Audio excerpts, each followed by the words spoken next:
Y la Corte Suprema dejó al voto el pedido para que el caso Chavín de Huántar sea juzgado en el fuero castrense. Vamos con la nota.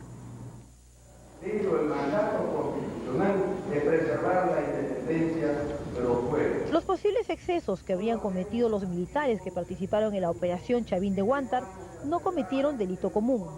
Este fue el principal fundamento expuesto por el fiscal general del Consejo Supremo de Justicia Militar, Luis Temple, para solicitar a la Sala Penal Transitoria de la Corte Suprema que los comandos sean procesados en el fuero castrense. No cometieron delito común. En ningún caso pasa a foja cero. Se acompaña al fuero, se remite al fuero al cual se le otorga la contienda de competencia. El expediente, bien sea del fuero privativo militar, que pase al fuero común, como el del fuero común pase al fuero privativo militar, de acuerdo a cómo resuelvan. Por su parte, la Procuraduría pidió al tribunal que los militares acusados de asesinatos extrajudiciales a 13 emergentistas durante el rescate de los rehenes en la embajada japonesa deben ser juzgados en la justicia civil. También afirmó que la justicia militar intenta proteger a los presuntos autores de los crímenes.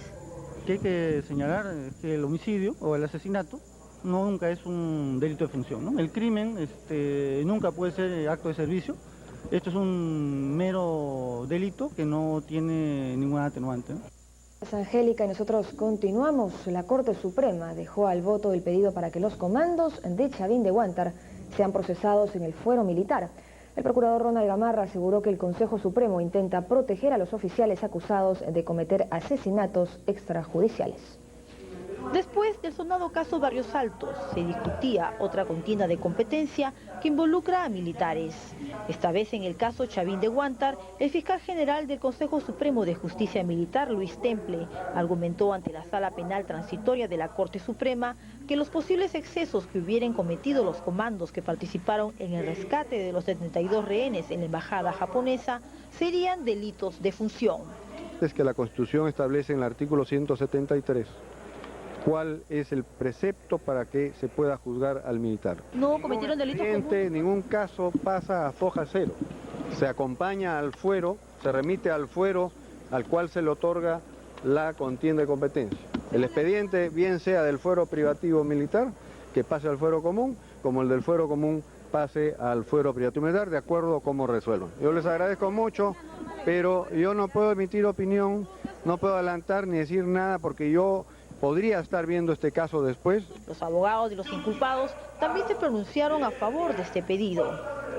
La Procuraduría rechazó esta pretensión y acusó a la justicia militar de proteger a los comandos acusados de cometer asesinatos extrajudiciales a 13 emergentistas durante la operación Chavín de Huántar en 1997. La justicia militar ha funcionado en las últimas décadas como un mero mecanismo de impunidad y por la forma como ha procedido respecto a de estos hechos me temo que pretende continuar en esa misma lógica, ¿no? Impunidad. Al término de la prolongada audiencia, el caso quedó al voto. La Sala Penal Transitoria de la Corte Suprema, presidida por Guillermo Cabala, tiene 15 días de plazo para decidir cuál de los dos fueros debe ventilar este controvertido hecho.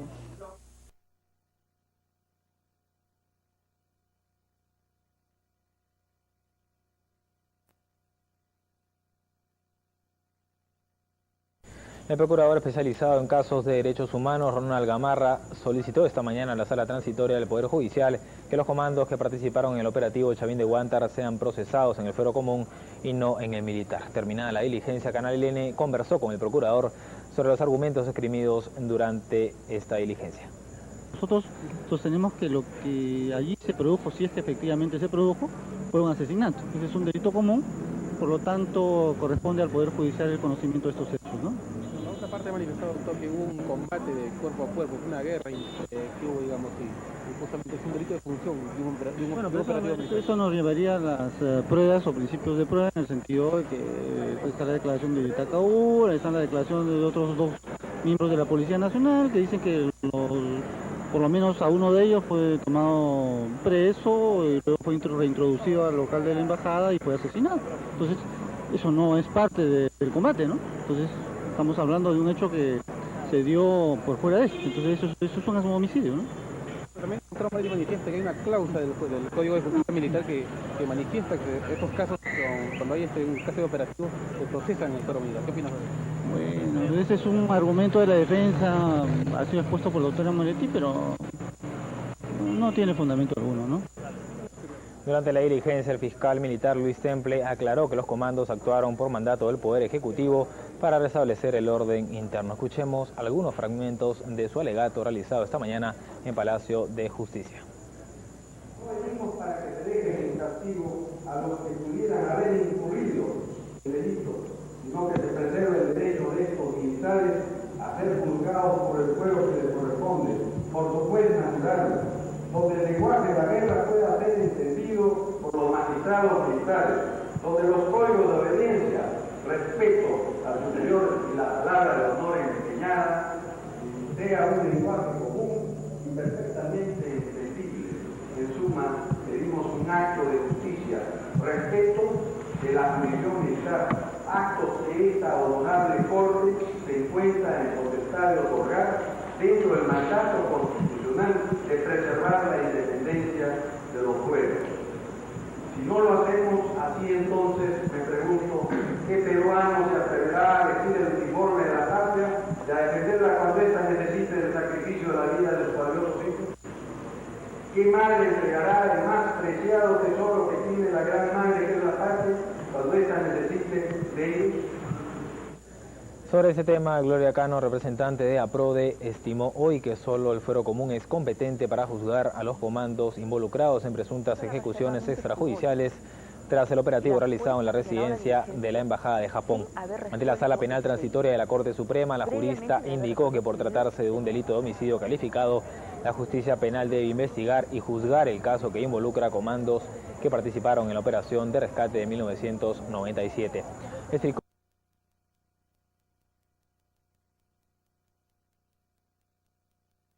Suprema dejó al voto para que el proceso que se le sigue a los comandos que participaron en el rescate de los rehenes de la Embajada de Japón sea ventilado por el fuero castrense.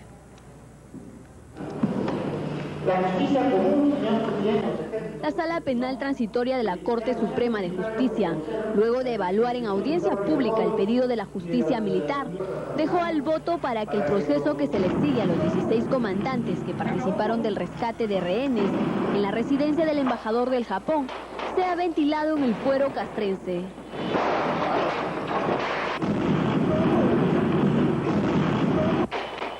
El procurador Ronald Gamarra manifestó que a nombre del Estado peruano las ejecuciones a terroristas no pueden ser vistas en el fuero castrense y que los delitos que se pretende juzgar en el fuero militar solo buscaría encubrir a los militares involucrados.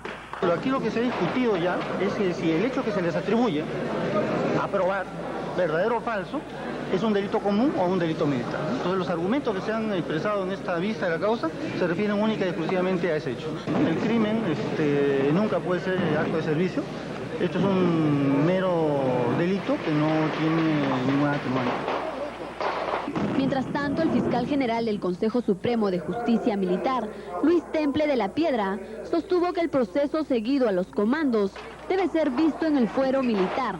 Mi posición está dada por la Ley Orgánica de Justicia Militar, que simplemente dice que yo soy el defensor de la legalidad y de la jurisdicción militar. En consecuencia, he venido a cumplir con mi obligación, con lo que la ley me señala, nada más. La abogada de los familiares emerretistas, Gloria Cano, reiteró que los subversivos se rindieron ante los comandos, por lo que constituye un delito común que debe ser visto por la justicia civil. Dentro de 15 días se decidirá la competencia del caso, donde se dará a conocer si los comandos que participaron en la operación Chavín de Huántar sean vistos en el fuero civil o militar.